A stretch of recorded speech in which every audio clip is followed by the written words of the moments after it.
que abran sus Biblias en el libro de Jueces, capítulo número 6. Jueces en la palabra del Señor, capítulo número 6. Vamos a estar allí meditando en la palabra del Señor. Jueces, capítulo número 6.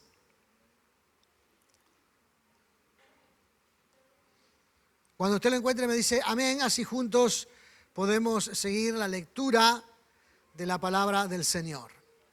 Jueces, capítulo 6. Amén. Dice, los hijos de Israel hicieron lo malo ante los ojos de Jehová, y Jehová los entregó en mano de Madián por 7 años. Y la mano de Madián se prevaleció contra Israel. Y los hijos de Israel, por causa de los madianitas, se hicieron cuevas en los montes y cavernas y lugares fortificados. Pues sucedía que cuando Israel había sembrado, subían los madianitas y amalecitas y los hijos del oriente contra ellos, subían y los atacaban, y acampando contra ellos destruían los frutos de la tierra hasta llegar a Gaza, y no dejaban que comer en Israel ni ovejas, ni bueyes, ni asnos, porque subían ellos y sus ganados y venían con sus tiendas en grande multitud, como langostas. Ellos y sus camellos eran innumerables, así venían a la tierra para devastarla. De este modo empobrecía Israel en gran manera por causa de Madián, y los hijos de Israel clamaron a Jehová. Y cuando los hijos de Israel clamaron a Jehová a causa de las madianitas, Jehová envió a los hijos de Israel un varón profeta, el cual les dijo, así ha dicho Jehová, Dios de Israel: yo os hice salir de Egipto y os saqué de la casa de servidumbre, os libré de mano de los egipcios y de mano de todos los que os afligieron, a los cuales eché de delante de vosotros y os di su tierra. Y os dije, yo soy Jehová vuestro Dios, no temáis a los dioses de los amorreos en cuya tierra habitáis, pero no habéis obedecido a mi voz. Vino el ángel de Jehová y se sentó debajo de la encina que está en Ofra, la cual era de Joás Abieserita, y su hijo Gedeón estaba sacudiendo el trigo en el lagar para esconderlo de los madianitas. Y el ángel de Jehová se le apareció y le dijo, Jehová está contigo, varón esforzado y valiente. Y Gedeón le respondió, Señor mío, si Jehová está con nosotros, ¿por qué nos ha sobrevenido todo esto? ¿Y dónde están todas las maravillas que nuestros padres nos han contado diciendo, no nos sacó Jehová de Egipto y ahora Jehová nos ha desamparado y nos ha entregado en mano de los madianitas? Y mirándole Jehová le dijo, ve con estas tus fuerzas y salvarás a Israel de la mano de los madianitas. ¿No te envío yo? Entonces le respondió, Señor mío, ¿con qué salvaré yo a Israel? He aquí que mi familia es pobre en Manasés, y yo el menor en la casa de mi padre. Jehová le dijo, ciertamente yo estaré contigo y derrotarás a los madianitas como a un solo hombre. Amén. Gloria sea el nombre del Señor. Aleluya. Esta es una historia, hermanos, de liberación. Amén. Es una historia triste por un lado, pero también es una historia de victoria. El pueblo de Israel, cuando oraba a Dios, no era su primer recurso, ni era algo que ellos tuvieran incorporado en sus vidas. Cuando la situación se hacía insostenible y ya no podían más, entonces, y todo lo demás había ya perdido su valor, entonces ahí oraban al Señor. Este es ese típico caso.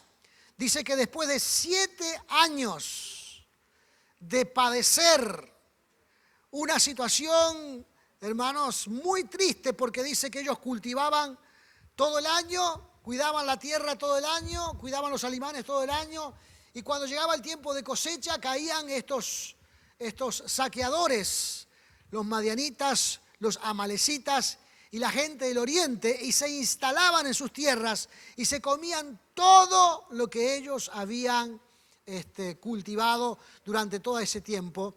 Y dice que dejaban la tierra, hermanos, y utilizan el verbo que la dejaban devastada. La tierra quedaba polvo nada más. Todo lo demás lo habían devorado y lo habían comido. Y esto se había repetido durante 7 años. Qué aguante, ¿no? Eran aguantadores. ¿Usted soporta una malaria por 7 años? ¿Usted soporta que le roben las gallinas 7 años? ¿Usted soporta que trabaje 7 años y no le paguen el salario? Pero esta gente, hermanos, no estaban entendiendo el mensaje de Dios. Ellos tenían a Dios como el último recurso. Cuando todo lo demás había fallado, entonces ellos allí apelaban a Dios. Dios no era la primera fuente, Dios no era el primer recurso, Dios no era alguien que ellos estaban incorporando. Cuando todo salía mal, pero no era que salía mal porque ellos le fallaban algunas cuestiones. No, vivían una vida alejada de Dios. Vivían una vida contaminada con el mundo, con todo lo que les rodeaba. Ellos, mis hermanos, estaban siempre buscando el placer y la satisfacción personal y estaban siempre adoptando costumbres que los demás pueblos tenían y que apartaban sus vidas de Dios. Y cuando ellos habían incursionado en una vida de pecado y de alejamiento de Dios, entonces venían los momentos difíciles, donde el Señor se alejaba de ellos y permitía que otros usurparan sus vidas, como en este caso. Si usted lee el último versículo del capítulo 5, a ver quién lo encuentra y me lo dice en voz alta, el último capítulo del capítulo número 5, el último, el que está al final de todo, ¿qué dice? ¿Qué dice el último? Sí, léalo.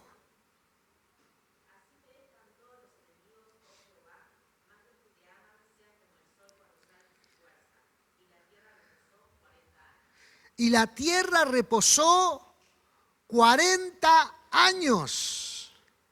Fíjese, dice que Dios, hermano, liberó a este pueblo y la tierra reposó 40 años.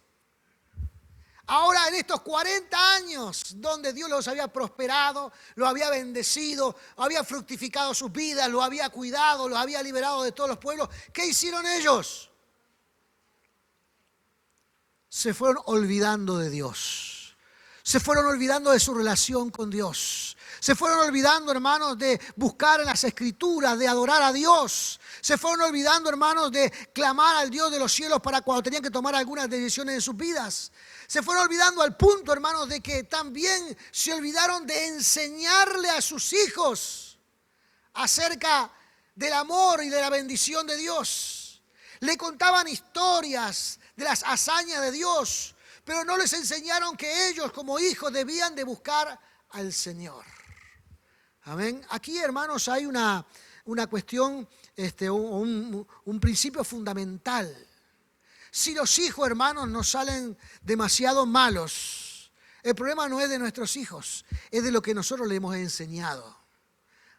Es de lo que nosotros le hemos transmitido a nuestros hijos. Hoy nosotros como padres, hermanos cristianos, creyentes, amadores del Señor, tenemos la responsabilidad delante de Dios y para que ellos tengan un futuro mejor que el nuestro, que les enseñemos las Sagradas Escrituras y lo conduzcamos a que ellos tengan su propia relación con el Señor, que ellos oren a Dios, que ellos lean la Biblia, que ellos sientan, hermanos, que venir a la casa de Dios es algo importantísimo.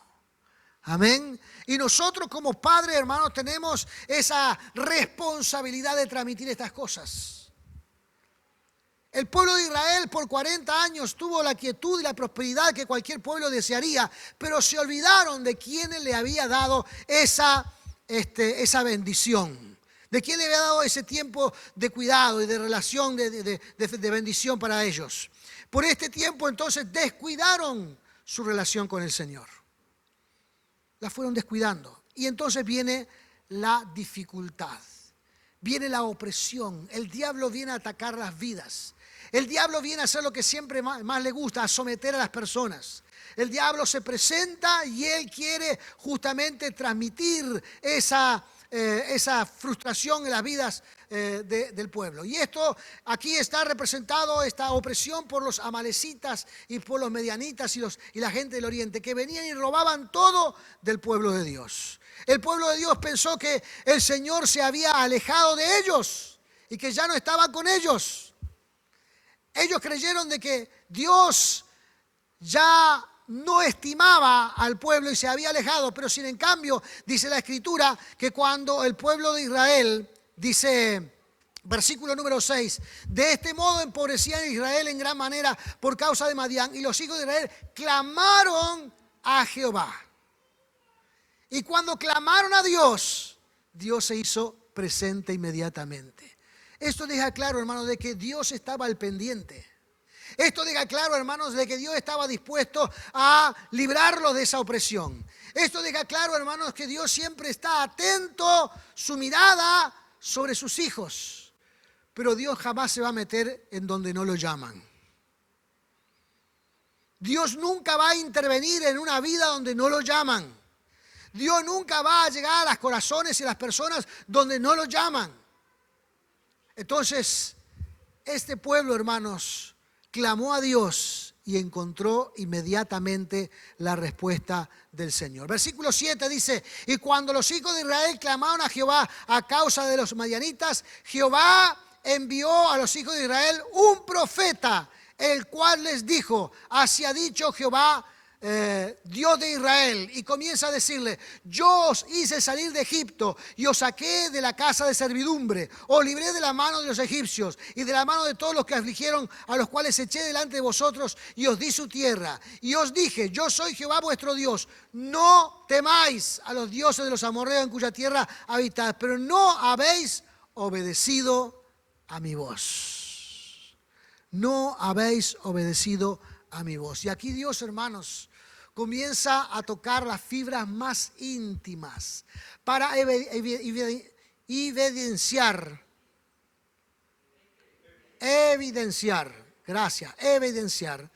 justamente cuál era el problema, dónde estaba la dificultad, el motivo por el cual Dios se había alejado y estaba atento pero no interviniendo en sus vidas. La evidencia era en que ellos no estaban obedeciendo al Señor. Y usted dice, ¿en qué cosa no estaban obedeciéndole? Bueno, sencillamente, hermanos, en que ellos se habían involucrado con la cultura del pueblo, de los otros pueblos. Y allí estaba la idolatría, allí estaba la promiscuidad, allí estaba, hermanos, la mentira, allí estaba el odio, allí estaba todas esas facetas que los seres humanos que no conocen al Señor van cultivando. Y algunos que conocen al Señor también van cultivando en su vida y no se ven libres de ellas. Y entonces ese prejuicio en sus vidas comenzó a separarlos de la presencia del Señor. Y por 40 años estaban bien lejos de Dios. 7 años de sufrimiento, en vez de acercarlos a Dios, los alejó más del Señor. Porque tenían a Dios, hermanos, como alguien que pide un salvavidas. Tenían a Dios como el último recurso de sus vidas. ¿Usted cómo tiene a Dios?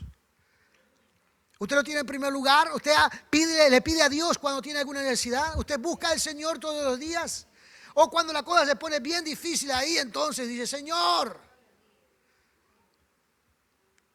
Esto es algo que cada día debemos cultivarlo en nosotros. Porque el ser humano es un ser olvidadizo. Hay algunos expertos que dicen allí, hermanos, que dice que la memoria de las personas hoy día es cada día más corta. Es tan corta, dice, que algunos se olvidan de lo que pasó el mes pasado o dentro de 15 días pasados. Se van olvidando. Y por eso el Señor les recuerda a este pueblo, yo fui el que los libré, yo fui el que le di estos 40 años de paz, yo fui el que hice que todo fuera de bendición para sus vidas. ¿Por qué se olvidaron? ¿Por qué se olvidaron? Pero el ser humano tiene esa condición, ¿verdad? Que nos olvidamos inmediatamente de las cosas buenas que Dios nos da. Nos olvidamos de las cosas maravillosas que Dios nos otorga, de la forma en que Dios nos libra. Y a veces solamente estamos al pendiente de las cosas que no nos gustan, pero no estamos celebrando las cosas que sí el Señor nos ha dado. Por ejemplo, este año, el año 2021, lo hemos nombrado junto con algunos hermanos, un año de agradecimiento y de confirmar nuestra fe en el Señor. ¿Por qué? Porque el Señor nos ha guardado. Porque el Señor ha suplido para nuestras necesidades en medio de una situación tan difícil como la vivimos. Pero Dios ha guardado y ha preservado nuestra vida. Entonces tenemos que estar agradecidos. No me puedo olvidar de eso. No me puedo olvidar de cómo Dios nos cuida, de cómo Dios nos bendice. No puedo olvidarme de cómo Dios suple nuestras necesidades. No puedo olvidarme de cómo Dios ha guardado nuestra salud. No puedo olvidarme. Y entonces, ¿qué hacemos como consecuencia? Pues fortalecemos nuestra fe en el Señor. Tenemos que hacer este tipo de evaluaciones en nuestra vida. Si no, corremos el riesgo de medir equivocadamente las cosas que vivimos, como las estaba evaluando Gedeón, que fue el hombre utilizado por el Señor. Dice el versículo número 10, que ya lo leímos, dice: y yo os dije, yo soy Jehová vuestro Dios, no temáis a los dioses amorreos en cuya tierra habitáis, pero no habéis obedecido a mi voz. Y Gedeón responde del versículo 2 en adelante lo siguiente: y el ángel de Jehová se le apareció y le dijo a Jehová: está contigo, varón esforzado y valiente. Y Gedeón le respondió: Señor mío, si Jehová está con nosotros, ¿por qué nos ha sobrevenido todo esto? ¿Y dónde están todas sus maravillas que nuestros padres nos han contado, diciendo: no nos sacó Jehová de Egipto? Y ahora Jehová nos ha desamparado y nos ha entregado en manos de los madianitas. Esta es la evaluación que hace Gedeón de su propia situación, de la situación que estaba hablando Dios. Y es lo que él piensa de lo que estaba viviendo. Dice: esto que nos está pasando es porque Dios se ha ido.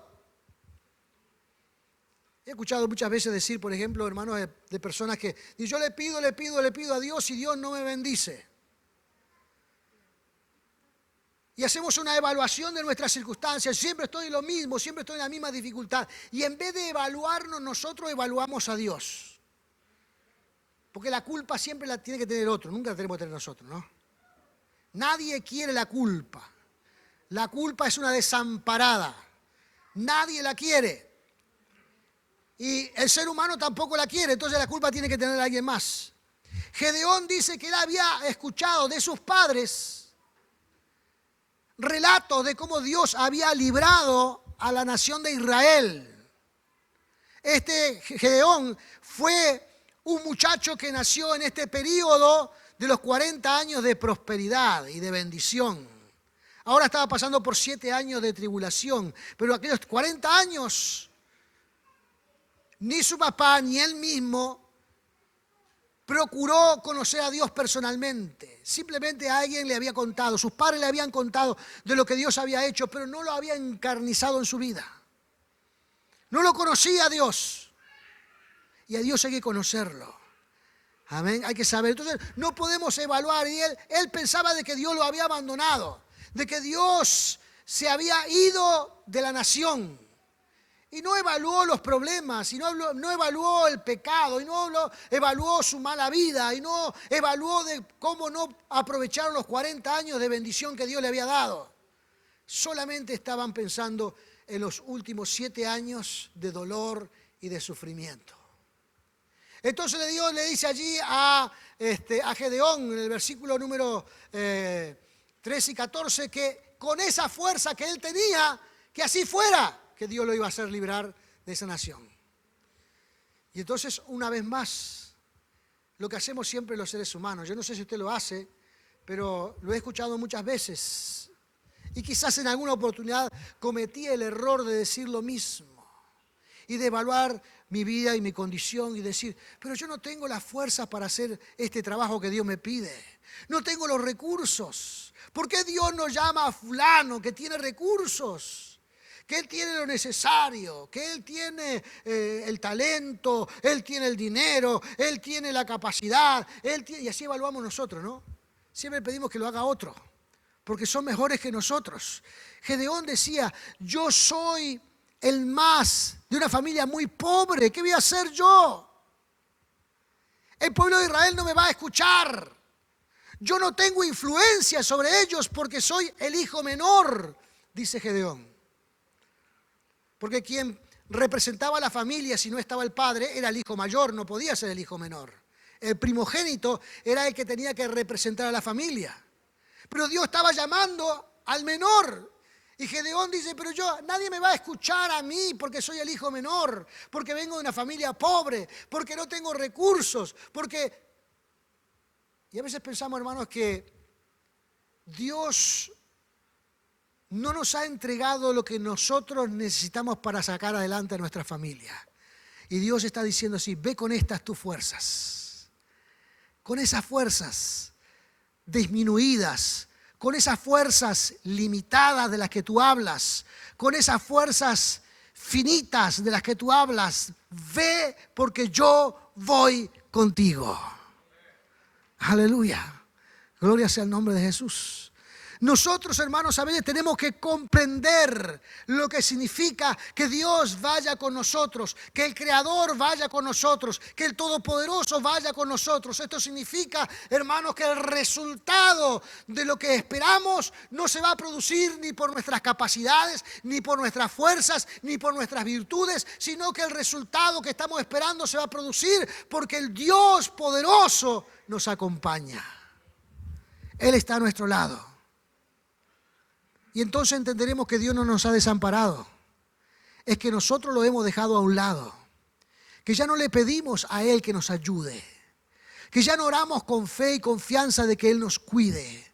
De que ya no le estamos pidiendo que nos ayude a tomar una decisión en nuestra vida. Porque a veces nosotros tenemos que tomar decisiones en nuestra vida.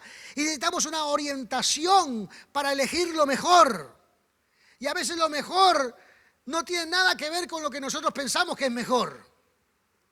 Y entonces estamos a veces decidiendo cosas con lo que nosotros creemos que es mejor para nosotros porque estamos evaluando cosas que no tienen nada que ver con lo espiritual. Pero Dios, que es sabio y entiende las cosas y ve más lejos que nosotros, Él sabe lo que es mejor para nuestra vida. Y entonces cuando hay que tomar una decisión, lo que hay que hacer es buscar al Señor. El Señor decirle, Señor, ¿qué decido en esta situación? ¿Qué paso doy en esta situación? ¿Cómo me enfrento a este problema?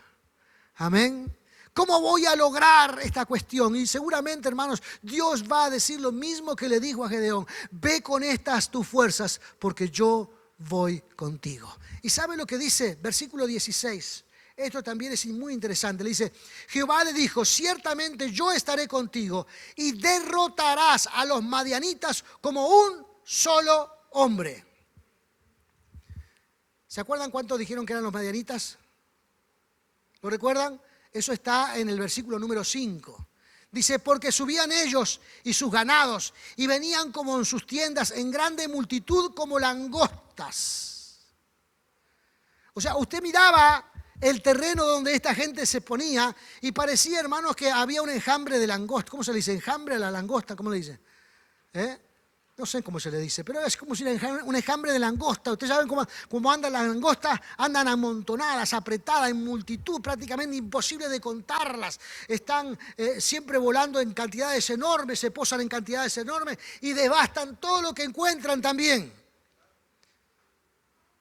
Y así se veía en el campo esta gente acampando en ese valle. Y Dios le dice a Gedeón, tú vas a ir, porque yo voy contigo, tú vas a ir y lo vas a enfrentar como si ellos fueran un solo hombre. Esto es interesante. Esto es interesante porque nosotros tenemos una lógica en nuestro cerebro, ¿verdad? Y lo que está diciendo Dios no es lógico para nosotros. ¿O sí es lógico para usted? ¿Le parece lógico? Que Dios esté diciendo, esta gente, esta enorme multitud, tú lo vas a enfrentar como si ellos fueran uno solo. Sí, claro, pero eso cuesta. esa cuestión, y nosotros no, porque la realidad, usted sabe que la realidad le cuentan hoy día, ¿no? Le dicen, no, la realidad, o la realidad hoy nos cuenta otra cosa, y sí, Dios es poderoso, pero vieron que la realidad se va acercándonos, y entonces la realidad, y tratamos a veces de hacer pensar a Dios como nosotros pensamos. Sin en cambio, Dios quiere hacernos pensar como Él piensa. Pero nosotros como seres humanos a veces nos resistimos delante de Dios y le decimos, Señor, es una locura. Me parece que eso es imposible. Y queremos que Dios piense como nosotros. El problema está, hermanos, que nosotros tenemos muy poca información. Quien tiene la información más grande es el Creador. Él puede ver muy lejos. Él tiene el poder para restaurar cualquier cosa. Él tiene poder para librar cualquier problema. Él tiene poder para hacer lo que quiera. Pero de todas formas nosotros le decimos al Señor, Señor, mira, piensa un poquito. Esto es muy difícil. Este es un problema grave. Esta es una situación que prácticamente es irreversible. Yo personalmente, hermanos, he escuchado a muchos cristianos hoy que estamos viviendo esta situación de la pandemia y toda esta cuestión, todo este asunto que estamos viviendo, y quieren hacerlo pensar en la realidad, pero Dios no piensa en la realidad como una limitación. Dios piensa en la realidad para transformar la limitación en una bendición, porque Dios es Dios. Y eso es lo que le está diciendo a Gedeón. La realidad sí es que es una multitud. La realidad sí que ellos son numerosos. La realidad sí que son un ejército imposible de enfrentar. La realidad es que ellos tienen todo lo que el mundo desearía tener, pero no, tú estás delante del Señor. Tú tienes al Señor, yo voy a ir contigo. Y tú te le vas a enfrentar como si fuera un solo hombre. Ve con estas tus fuerzas. Ve con estas tus fuerzas.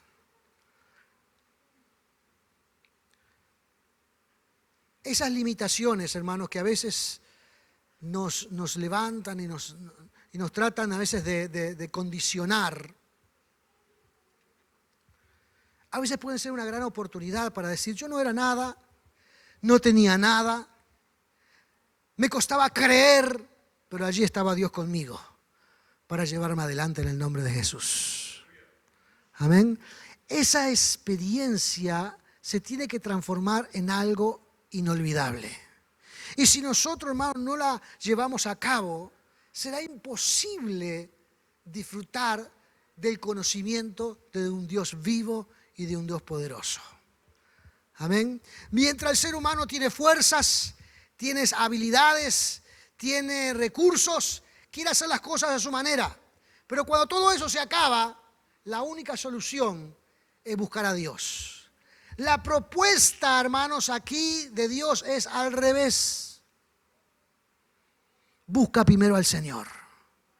Busca al Dios, conócelo. Esta generación, la generación de Gedeón, que nació sobre los 40 años de paz, no aprovecharon ese tiempo para conocer a Dios. Tuvieron que conocer a Dios en el medio del sufrimiento y del padecimiento de esos 7 años de escasez. Esta gente, hermanos, y con ello termino, esta gente, cuando estaban listos para cosechar su tierra, el fruto de su trabajo de todo un año, tenían que salir corriendo y esconderse en las cuevas, abandonar sus casas, abandonar sus tierras, abandonar sus cosechas, abandonar su ganado, abandonarlo todo e ir a esconderse por miedo a las cuevas, porque pensaban que de esta manera libraban su vida. Ellos le tenían miedo a esos pueblos, le tenían miedo a los dioses de esos pueblos, le tenían miedo a la impronta de esos pueblos. Pero Dios está diciéndole, no importa, ve con estas tus fuerzas, son pocas. Pones excusas a cada rato, dices que es imposible, pero de todas formas yo voy a ir contigo. yo voy a ir contigo. Y tú vas a pelear con ellos como si fuera un solo hombre. Es decir, todo se va a volver en igualdad de condiciones si está Dios de nuestro lado. Si el Señor está de nuestro lado, todo se va a emparejar. No importa si es una multitud enorme. Si el Señor nos acompaña, entonces nuestra situación queda pareja con todo lo demás. Porque Dios es, hermanos, el que en definitiva nos cuida y nos guarda en el nombre glorioso y maravilloso del Señor. A veces nuestras evaluaciones están basadas en nuestras posibilidades. Ojalá evaluemos, hermanos, las situaciones en el nombre del Señor. Ojalá podamos pensar como Dios piensa. Ojalá podamos ver lo que Dios ve. Ojalá podamos descubrir el potencial de Dios que está a nuestro alcance. Está a tan solo una oración. Está tan solo a un tiempo de búsqueda personal con el Señor. Allí, cerca nuestro. Hay momentos en que quizás algunos de nosotros dijimos, pero Dios parece que se fue de nosotros y nuestra oración no pasa del techo de nuestra habitación. Pero esa es una evaluación, hermano, basada en nuestros sentimientos, no en la verdad de las Escrituras. Porque basta que oremos para que Dios nos escuche. Basta que nosotros busquemos a Dios para que Él nos escuche. Eso no ha cambiado. Nuestro Señor está allí para escuchar nuestra oración. Entonces, las situaciones no pueden condicionarnos. Siga fielmente al Señor. Y a los que son jóvenes, aquellos que todavía están en crecimiento, comiencen a ver y a visualizar la fe de sus padres. Y los padres enseñen a creer a sus hijos, porque queremos lo mejor para ellos.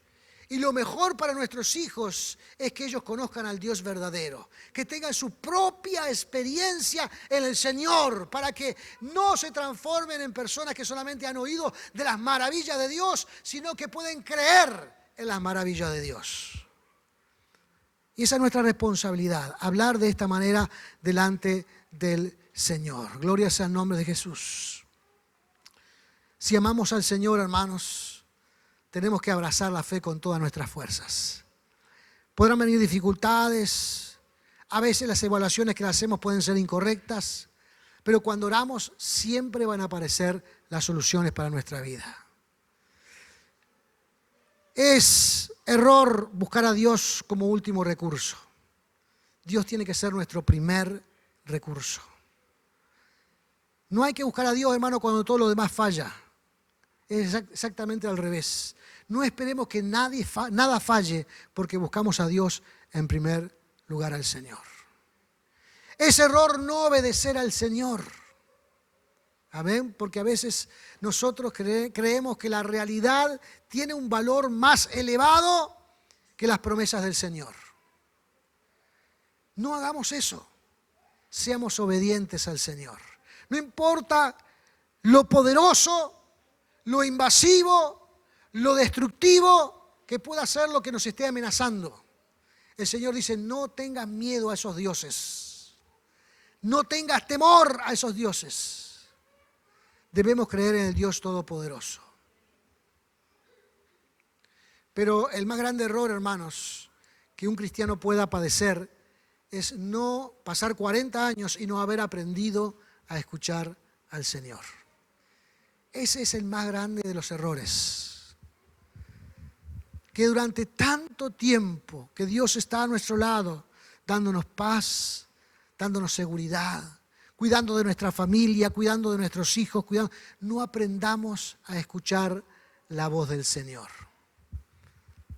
Ese puede llegar a transformarse el más grande de los errores. Por lo tanto, escuchemos al Señor. Leamos la Biblia, estudiemos la palabra del Señor, participemos de cursos, vengamos a orar, clamémonos, juntémonos con los hermanos para adorar y exaltar el nombre del Señor, porque eso hará que nos volvamos cada día más sensibles a la voz del Señor. Si uno, hermano, se vuelve displicente, si uno se vuelve distraído en las cosas espirituales, si uno no está atento a las cosas del Señor, se va como de alguna manera, y voy a utilizar un adjetivo un poco feo, pero se va como embruteciendo para escuchar del Señor.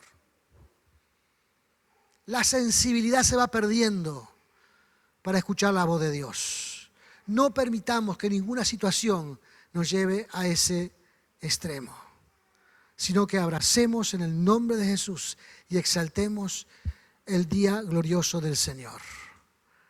Aleluya, para que Dios se manifieste y derrame de su gracia y de su poder sobre cada uno de nosotros. Pongámonos de pie, hermanos, en esta hora. Cierre sus ojos y comience a orar. Seguramente usted en esta hora, aleluya, tenga algo que decirle al Señor, algo que transmitirle a Dios, por cualquier sea la necesidad o el problema o la lucha. Tenga alguna cosa que en esta hora, en el nombre de